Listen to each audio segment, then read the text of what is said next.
Hi everyone, it's Christy. Welcome back.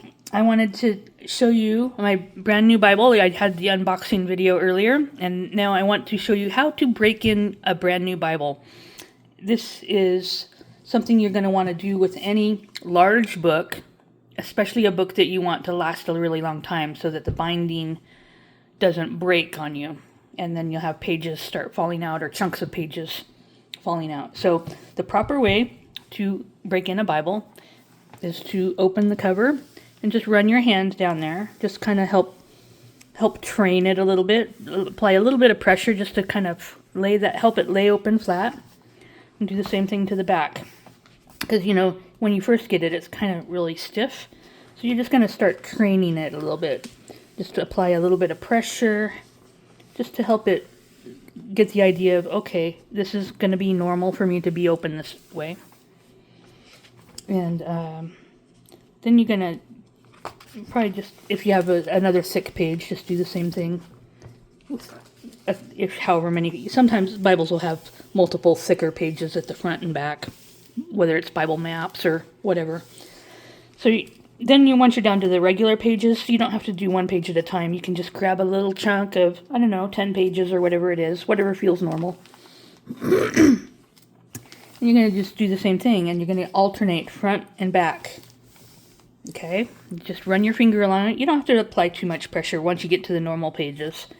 You're going to help train it to lay open, and by doing it front to back, you are preserving the integrity of the spine and teaching it to lay open. If you break it open to the middle right away, you're going to risk creating you've probably seen a book where the spine gets broken and it starts falling apart on the spine. Or it will automatically fall open to just a particular spot every time because it's broken into that one spot.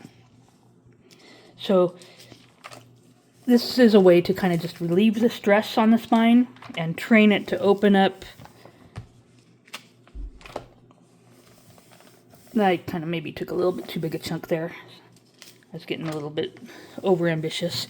Takes a little bit of patience, but it really doesn't take very long. And if you have gilded edges on your Bible, this one doesn't. But if you have the silver or gold or whatever is on the edge, it's even more important because it helps open up your pages and unstick them. So just alternate back and forth. And since this is kind of just I actually find this really relaxing. I kind of just really love doing this in a way. If I wasn't having to talk, I would just feel like this was just a really zen moment. So while I do this, I want to tell you a story. I mentioned in my unboxing video that I had broken my ankle, and people asked me about that after I said that, because I didn't really elaborate. Last June, I went for the very first time in my life, went to Mount Rushmore. And it was a Wednesday afternoon. I got there. We weren't even planning on going there the first day that we arrived. But there was a thunderstorm happening, and we thought, wouldn't it be cool to be up on Mount Rushmore when the thunderstorm arrives? So we raced up the mountain, got up there, took half a dozen pictures, and then decided, let's take this little walking trail off to the right. And there was these irregular stairs cut out of rock, so that it had a jagged edge on the edge of the stair because they were just made out of rock. And I caught my heel on that jagged edge of the rock stairs and fell and broke both bones in my left ankle and badly sprained my right ankle. And here I am out of town, having to navigate all this in an unfamiliar town, find my way to the hospital or urgent care and all this. So anyway, I had to get home and have surgery the next week.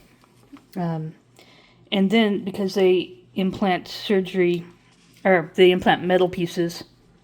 Here, I'll show you. All of these metal pieces were in my foot. And so my foot actually, the bones healed where they were all screwed together, but my foot started getting kind of, not really infected isn't the right word, but it was reacting, and so I had an allergic reaction to the metal. So they had to do a second surgery to remove the metal that I just showed you. And then, while they did that, they also went in and tacked down a tendon that had come loose when I fell.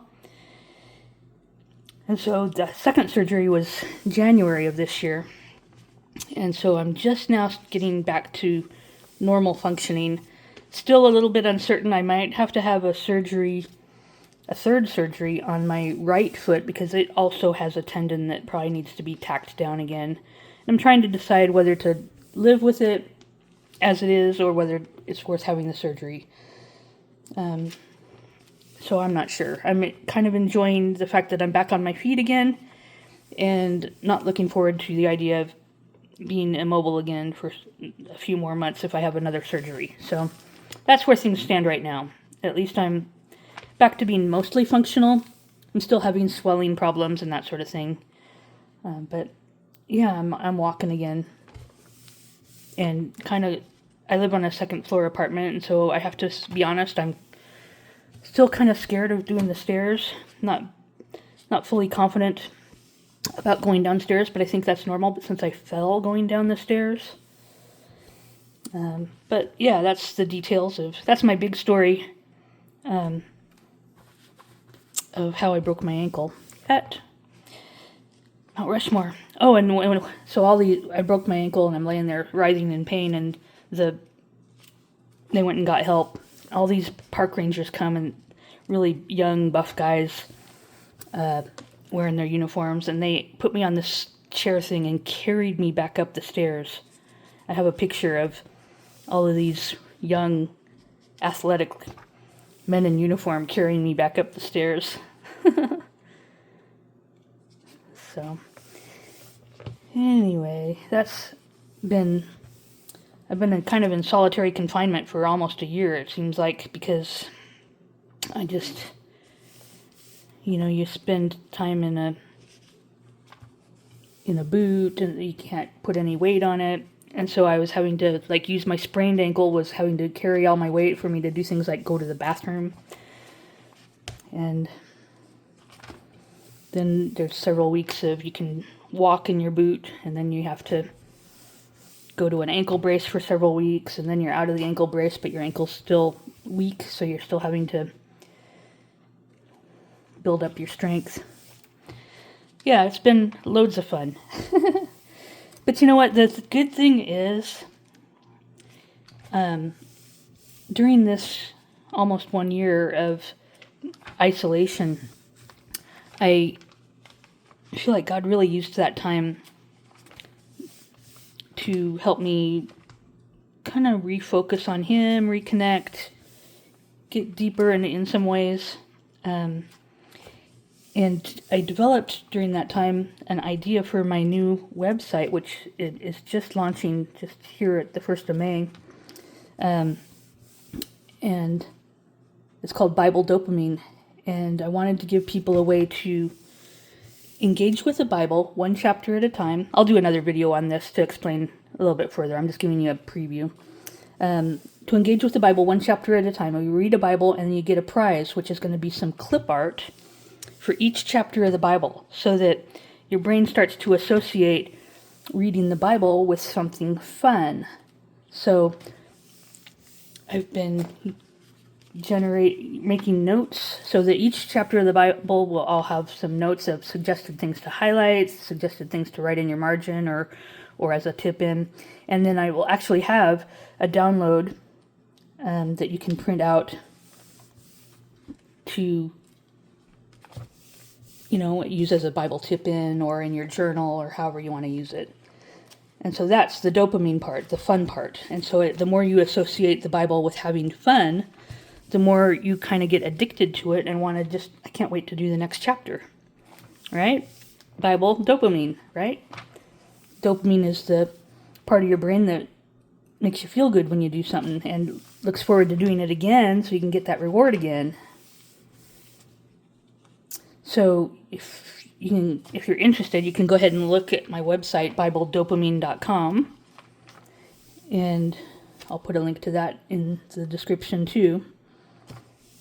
Almost there. But I'll be talking more about Bible dopamine as we go on.